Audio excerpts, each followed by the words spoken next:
Rail सफर में भीख मांगने के दौरान एक भिखारी को एक सूट बूट पहने सेठ जी दिखे।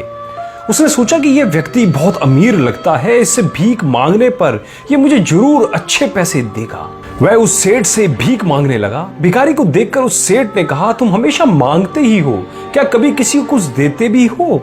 भिखारी बोला, साहब मैं तो भिखारी हूँ, हमेशा लोगों से मांगता ही रहता हूँ, मेरी इतनी औकात कहाँ कि किसी को कुछ दे सकूं। सेठ जी बोले, जब किसी को कुछ दे नहीं सकते तो तुम्हें मांगने का भी कोई हक नहीं है। मैं एक व्यापारी हूँ और लेन देन में ही विश्वास करता हूँ। अगर तुम्हारे पास मुझे कुछ देने को हो तभी मैं तुम्हें बदले में कुछ दे सकता हूँ। तभी वह स्टेशन आ गया जहां पर उस सेठ जी को उतरना था। वह ट्रेन से उतरा और चला गया। इधर भिखारी सेठ की कही बात के बारे में सोचने लगा। सेठ के द्वारा कही गई बात उस भिखारी के दिल में उतर गई। वह सोचने लगा कि शायद मुझे भीख में अधिक पैसे इसलिए नहीं मिलता क्योंकि मैं उसके बदले में किसी को कुछ दे नहीं पाता हूँ। लेकिन मैं तो भिखारी हूँ, किसी को कुछ देने के लायक भी नहीं हूँ। लेकिन कब तक मैं लोगों को बिना कुछ दिए केवल मांगता ही रहूंगा? बहुत सोचने के बाद भिखारी ने निर्णय किया कि जो भी व्यक्ति उसे भीख देगा तो उसके बदले में वह भी उस व्यक्ति को कुछ देगा। लेकिन अब उसके दिमाग में यह प्रश्न चल रहा था कि वह खुद भिखारी है तो भीख के बदले में वह दूसरों को क्या दे सकता है। इस बात को सोचते हुए दिन गुजर गया, लेकिन उसे अपने प्रश्न का कोई उत्तर नहीं मिला। दूसरे दिन जब वह स्टेशन के पास बैठा हुआ था तभी उसकी नजर कुछ फूलों पर पड़ी जो स्टेशन के आसपास के पौधों पर खिल रहे थे। उसने सोचा, क्यों ना मैं लोगों को भीख के बदले में कुछ फूल दे दिया करूं। उसको अपना यह विचार अच्छा लगा और उसने वहां से कुछ फूल तोड़ लिए और वह ट्रेन में भीख मांगने पहुंचा। जब भी कोई उसे भीख देता तो उसके बदले में वह भीख देने वाले को कुछ फूल दे देता। उन फूलों को लेकर वह लोग खुश होकर अपने पास रख लेते। अब भिखारी रोज फूल तोड़ता और भीख के बदले में उन फूलों को लोगों में बांट दिया करता।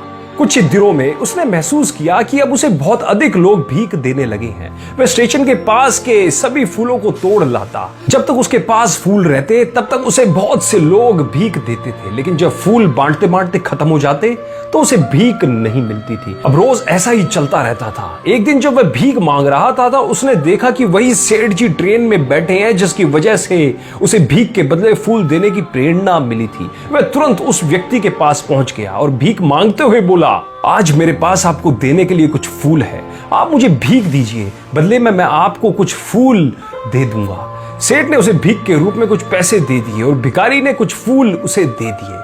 उस सेठ को यह बात बहुत पसंद आई। सेठ, वाह क्या बात है, आज तुम भी मेरी तरह एक व्यापारी बन गए। इतना कहकर फूल लेकर वह सेठ स्टेशन पर उतर गया। लेकिन उस सेठ द्वारा कही गई बात एक बार फिर से उस भिखारी के दिल में उतर गई। वह बार बार उस सेठ के द्वारा कही गई बात के बारे में सोचने लगा और बहुत खुश होने लगा। उसकी आंखें अब चमकने लगी थी। उसे लगने लगा कि अब उसके हाथ सफलता की वह चाबी लग गई है जिसके द्वारा वह अपने जीवन को बदल सकता है। वह तुरंत ट्रेन से नीचे उतरा और उत्साहित होकर बहुत तेज आवाज में ऊपर आसमान की ओर देख के बोला, मैं भिखारी नहीं हूं, मैं तो एक व्यापारी हूं। मैं भी उस सेठ जैसा बन सकता हूं, मैं भी अमीर बन सकता हूं। लोगों ने उसे देखा तो सोचा कि शायद यह भिखारी पागल हो गया है। अगले दिन से वह भिखारी उस स्टेशन पर फिर कभी नहीं दिखा। एक वर्ष बाद इसी स्टेशन पर दो व्यक्ति सूट बूट पहने हुए यात्रा कर रहे थे। दोनों ने एक दूसरे को देखा तो उनमें से एक ने दूसरे से हाथ मिलाया और कहा, क्या आपने मुझे पहचाना? सेठ जी, नहीं तो, शायद हम लोग पहली बार मिल रहे हैं। भिखारी ने कहा, सेठ जी आप याद कीजिए, हम पहली बार नहीं बल्कि तीसरी बार मिल रहे हैं। सेठ जी, मुझे याद नहीं आ रहा, वैसे हम पहले 2 बार कब और कहां मिले थे? अब पहला व्यक्ति मुस्कुराया और बोला, हम पहले भी 2 बार इसी ट्रेन में मिले थे। सेठ जी, मैं वही भिखारी हूं जिसको आपने पहली मुलाकात में बताया कि मुझे जीवन में क्या करना चाहिए और दूसरी मुलाकात में बताया कि मैं वास्तव में कौन हूं। सेठ, ओ याद आ गया, तुम वही भिखारी हो। मैंने एक बार भीख देने से मना कर दिया था और दूसरी बार मैंने तुमसे कुछ फूल खरीदे थे, लेकिन आज तुम सूट बूट पहने कहां जा रहे हो और आजकल क्या कर रहे हो? सेठ जी, मैं वही भिखारी हूं, लेकिन आजकल मैं फूलों का एक बहुत बड़ा व्यापारी हूं और इसी व्यापार के काम से दूसरे शहर जा रहा हूं। आपने मुझे पहली मुलाकात में प्रकृति का नियम बताया था जिसके अनुसार हमें तभी कुछ मिलता है जब हम कुछ कुछ दूसरों को देते हैं। लेन देन का ये नियम वास्तव में काम करता है। मैंने ये बहुत अच्छी तरह महसूस किया, लेकिन मैं खुद को हमेशा भिखारी ही समझता रहा। इससे ऊपर उठकर मैंने कभी सोचा ही नहीं। और जब आपसे मेरी दूसरी मुलाकात हुई तब आपने मुझे बताया कि मैं एक व्यापारी बन चुका हूं। अब मैं समझ चुका था कि मैं वास्तव में एक भिखारी नहीं बल्कि व्यापारी बन चुका हूं।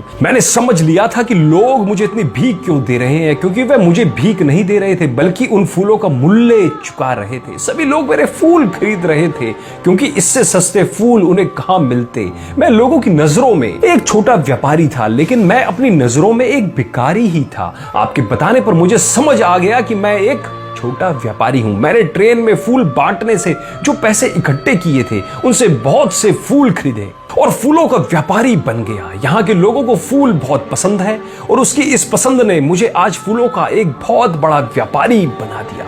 स्टेशन आने पर दोनों साथ उतरे और अपने अपने व्यापार की बात करते हुए आगे बढ़ गए। दोस्तों, इस कहानी में हमें भी बहुत कुछ सीखने को मिलता है। इस कहानी में सेठ जी लो और दो के नियम को बहुत अच्छी तरह जानते थे।